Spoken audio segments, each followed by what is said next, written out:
Hello friends, నమస్తే. Ration కార్డుదారులందరికీ Sankranti కానుక.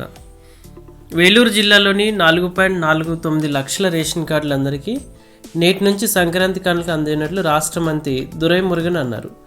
బుధవారం ఉదయం కాట్పాడ్లోని ప్రైవేట్ కళ్యాణ మండపంలో ముఖ్యమంత్రి ప్రకటించిన ₹1000 నగదుతో పాటు సంక్రాంతి కానుక పంపిణీ కార్యక్రమం జరిగింది.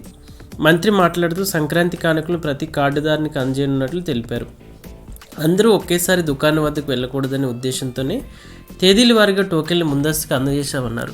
మీకు కేటాయించిన తేదీల్లోనే వెళ్లాలని ఆయన కోరారు. ప్రస్తుతం వేలూరు జిల్లాలో 514 స్వయం సహాయక సంఘాల అభివృద్ధి కోసం 3.37 కోట్ల రుణాలను అందజేస్తున్నామని, మహిళా సంఘాలు వీటిని సక్రమంగా బ్యాంకులకు చెల్లించి మరిన్ని రుణాలను పొందాలన్నారు.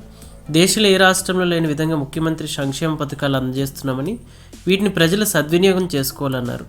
ఎంపీ జగద్రక్షణ్, కదిర్ ఆనంద్, ఎమ్మెల్యేలు Nandakumar, Karthikeyan, Amulu, mayor Sujatha, deputy mayor Sunil Kumar, ZP chairman Babu, cooperative joint registrar తిరుగున అప్పయ్యప్పదురై అధికారులు పాల్గొన్నారు. అనంతరం కాట్పాడి ప్రభుత్వ పాఠశాలలో విద్యార్థులకు ఉచిత సైకిళ్లు, వివిధ సంక్షేమ పథకాలు అందజేసి పలు ప్రారంభోత్సవాలు చేశారు.